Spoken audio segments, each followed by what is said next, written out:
del Colegio de Ingenieros de Venezuela presenta. A partir de este momento, todas las voces se unen en una sola señal.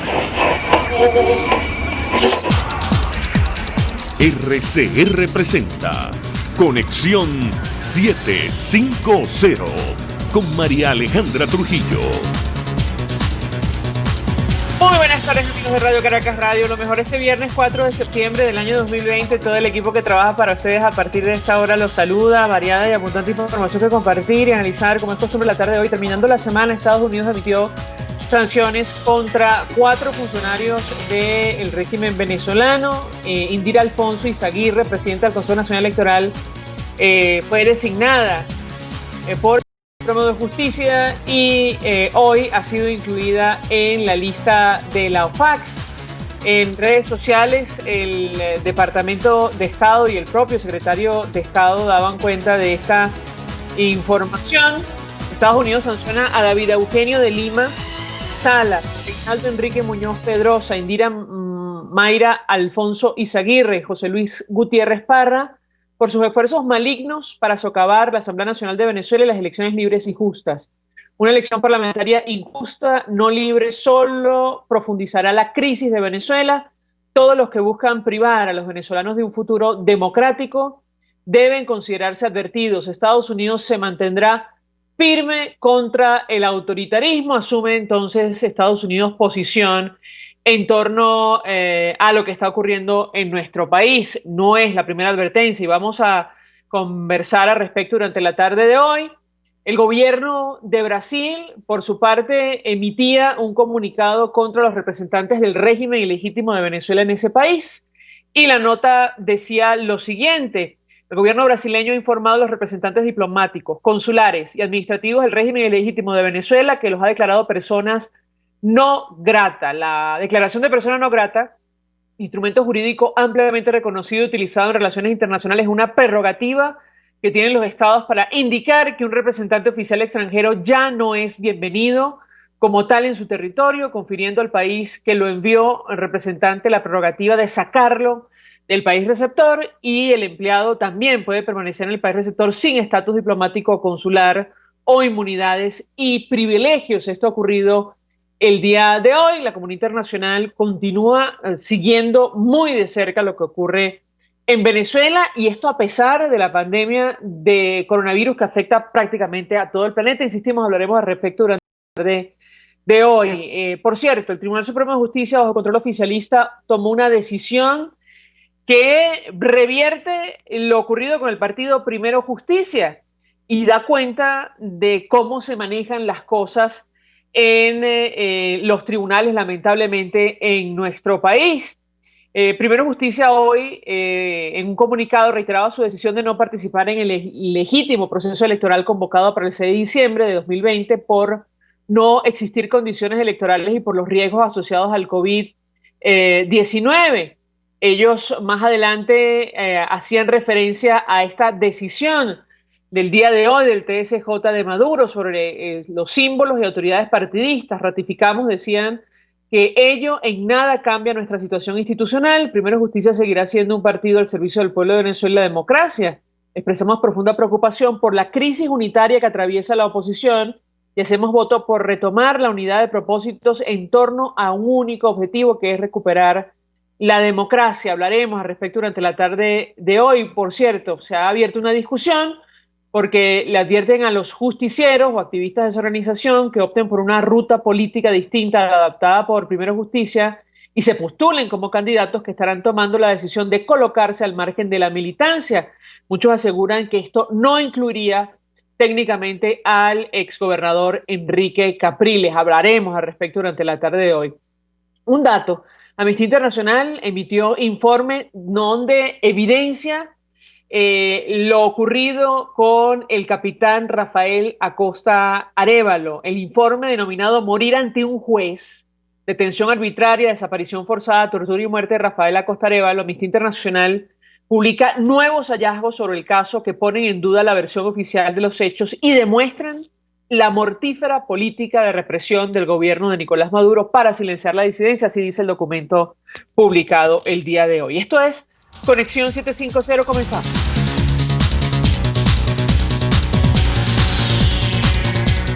¿Qué está pasando en este país? Y saludamos en la línea telefónica a nuestro primer invitado, Inti Rodríguez, es coordinador de medios de Provea, el Programa Venezolano de Educación y Acción, activista de derechos humanos. Como siempre, gracias por atendernos. Muy buenas tardes. Hola María Alejandra, muy buenas tardes para ti y para tu audiencia. Gracias por el espacio. Pues mucho interés de conversar con nuestro invitado acerca del tema que nos ocupa en esta parte del programa.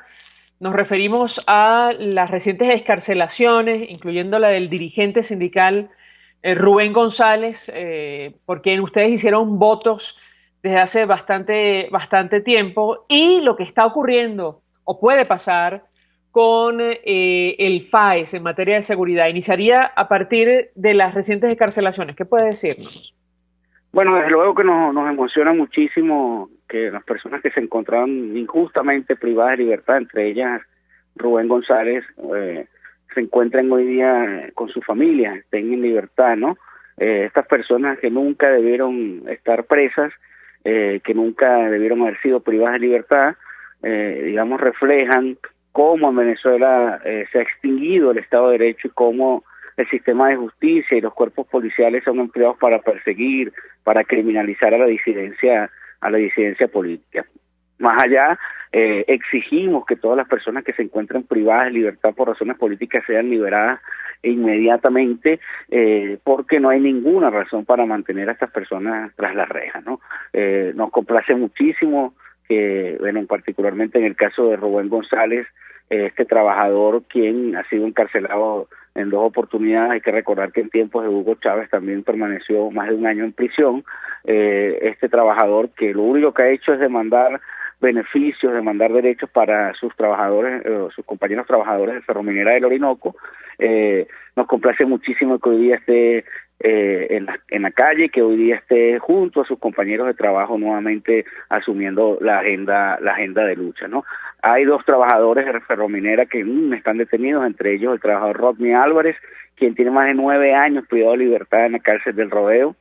También, injustamente, el juicio contra Rodney Álvarez ha estado plagado de numerosas irregularidades. Este es un trabajador que está siendo acusado de homicidio cuando todas las pruebas indican que el homicida, en el caso por el caso que se le acusa a Rodney González, el homicida se trata de otra persona. Entonces, así como exigimos la libertad de todos los presos políticos, también exigimos la libertad del trabajador Rodney Álvarez.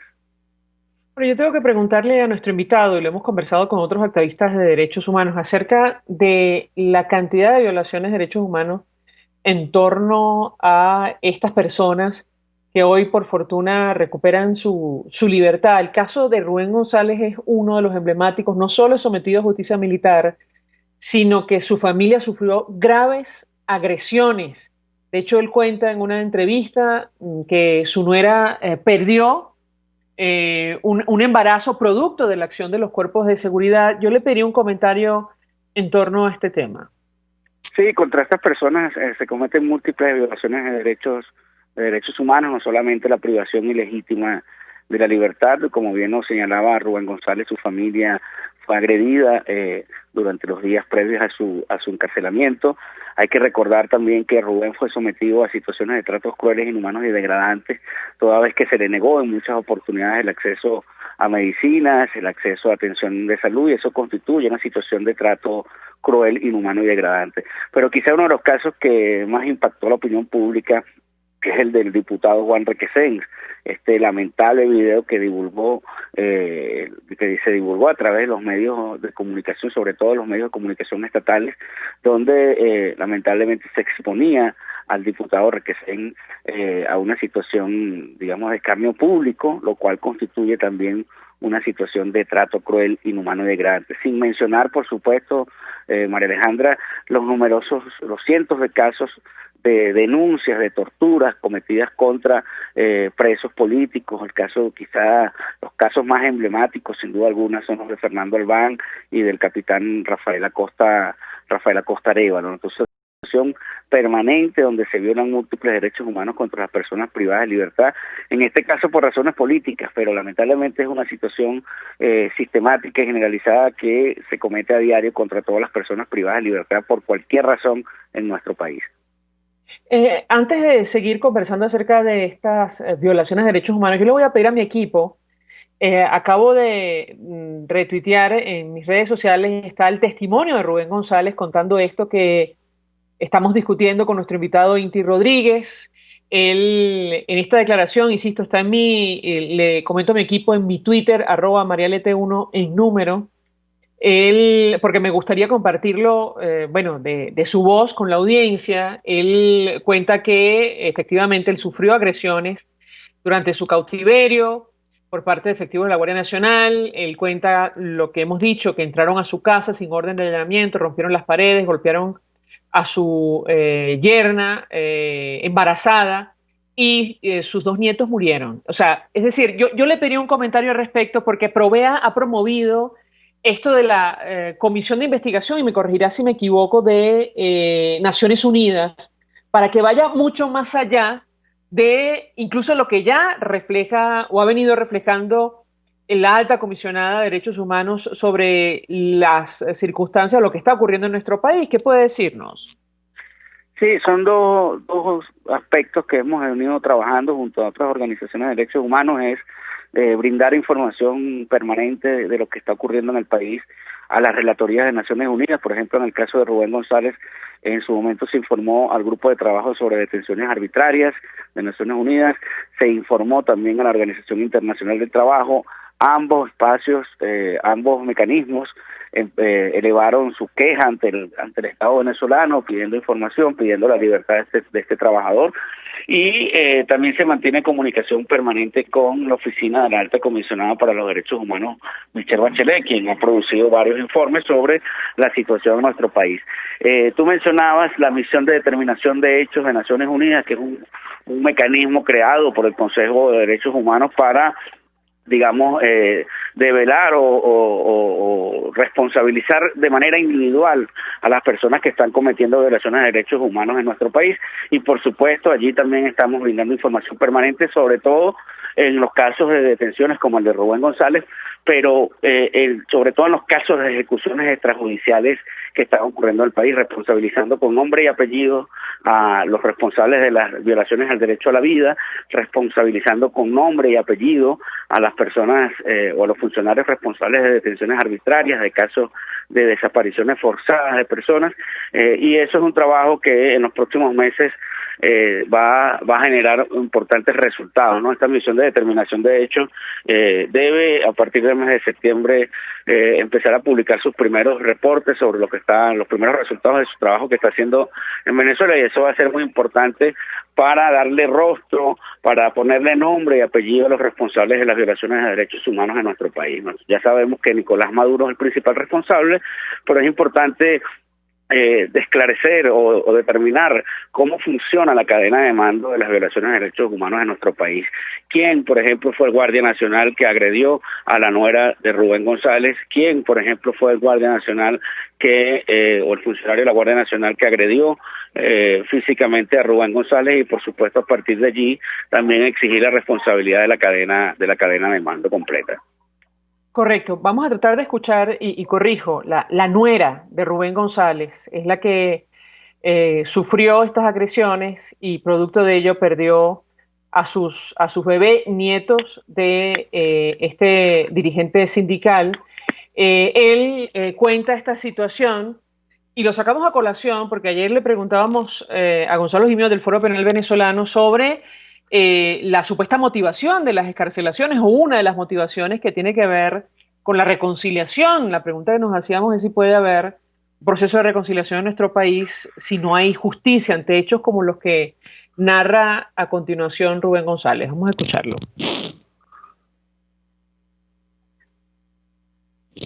Del Cerro Bolívar, allí estaba todo eso militarizado, de ahí me trasladé, pues no, hablé con algunos trabajadores y me trasladé hasta el Cerro Bolívar, allí también estaba militarizado. Bueno, ¿qué hicieron allí? Allí me rodearon y me agredió, la Guardia Nacional me agredió en ese momento allí. Ah, bueno, ¿qué hice yo? Bueno, yo me monté, y ellos saben que es así, me monté y salí de allí.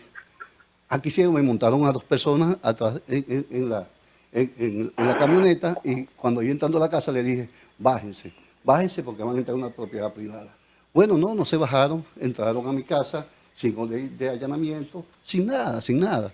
Pero aparte de eso, hubo allí una trifulca porque empezaron a tirar fotos, empezaron, como se dice, a darle vuelta a toda mi casa, o sea, buscando evidencia de que realmente ellos no estaban ahí, como se dice, legalmente. ¿Por qué? Porque no había una orden de estar allá adentro. Bueno, después de allí me fui de la casa. ¿Qué hicieron? Oye, ustedes saben que es así. Rompieron las paredes, se metieron, golpearon a mi yerna. Y escuchen esto. A mi yerna le dieron tantos golpes que después casi de 2 meses los niños nacieron. Y los niños después murieron los dos. Mis 2 nietecitos bien lindos, preciosos que Dios me dio, mis 2 niños murieron. Ahora, ¿a quién yo le echo la culpa de eso? Tú sabes lo que dijo, los niños parece que habían sufrido un trauma. O sea, el trauma fue que los golpearon a mi yerna que estaba embarazada, a mi sobrina le cayeron a golpe y la tiraron en el piso. A mi hermano le dieron con una cacha de revólver y le partieron la cabeza. Bueno, agredieron a toda mi familia, ¿entiendes? Y después hicieron alcabala para tratar de agarrarme. Quisiera un comentario a nuestro invitado, Inti Rodríguez. ¿Qué puede decirnos?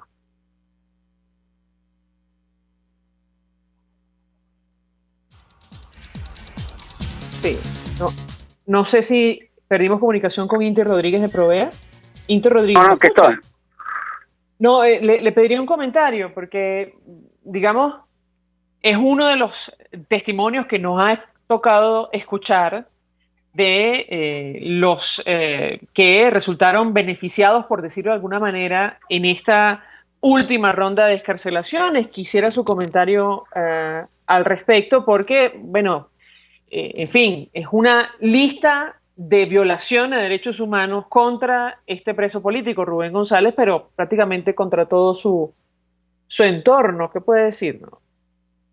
Sí, como te indicaba, María Alejandra, es una situación que ocurre a diario. Muy lamentable escuchar esta situación que denuncia Rubén González.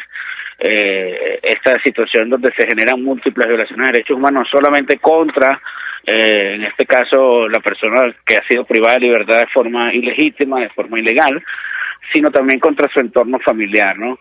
Es lo que también ocurre a diario en la mayoría de los operativos policiales que ejecutan organismos como las FAES, donde no solamente se produce un allanamiento ilegal a una vivienda en cualquier comunidad popular de Venezuela, se ejecuta extrajudicialmente a un habitante o a un miembro de esa familia, se roban las pertenencias de la familia, se generan destrozos en estas casas, en estas viviendas, y se amenaza también a la familia de la persona que ha sido asesinada, ¿no? Entonces es una situación donde se generan múltiples violaciones de derechos humanos y es lo que está denunciando ahora Rubén González. Eso ha sido documentado a lo largo de los últimos tiempos, sobre todo cuando comenzó en Venezuela a aplicarse el operativo de liberación del pueblo en 2015.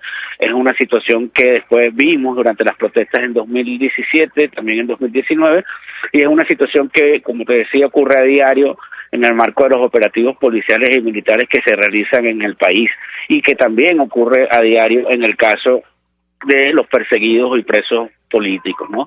Ha habido situaciones donde incluso se ha llegado a secuestrar a algún miembro de la familia para obligar al perseguido político a que se entregue a las autoridades. Eso ha ocurrido situaciones como esta lamentable que denuncia Rubén González en el caso de su nuera, ha ocurrido situaciones también donde incluso mascotas han sido asesinadas. Tú recordarás en 2017 lo que ocurrió en el conjunto residencial Los Verdes acá en Caracas, y bueno, toda una suerte de indefensión en la que se encuentran las víctimas de violaciones de derechos humanos en nuestro país, ¿no? ¿Por qué? Porque lamentablemente ni la Defensoría del Pueblo ni el Ministerio Público actúan para atender estas denuncias, para corregir estas irregularidades, y menos aún para investigar y sancionar a los responsables de estos hechos.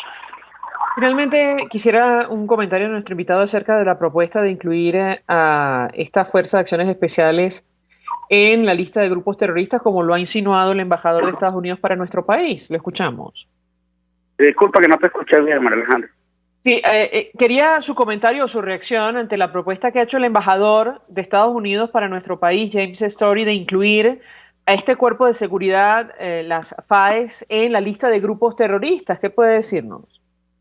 Bueno, sin duda alguna la FAE es un órgano de seguridad que está aplicando en Venezuela el terrorismo de Estado, ¿no?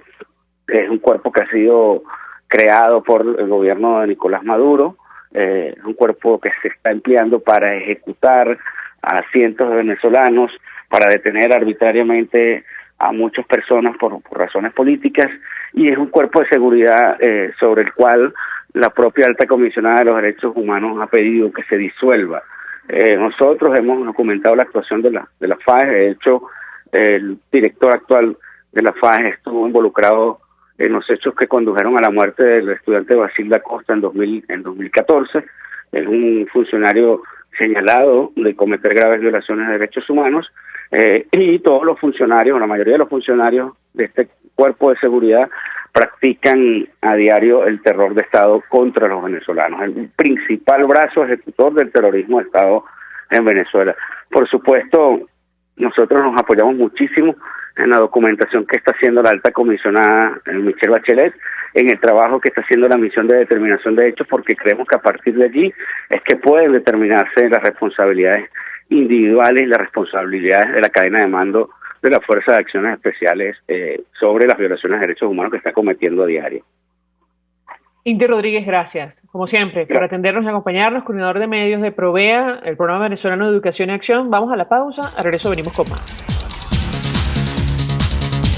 Usted escucha Conexión 750 con María Alejandra Trujillo, solo por RCR 750 AM.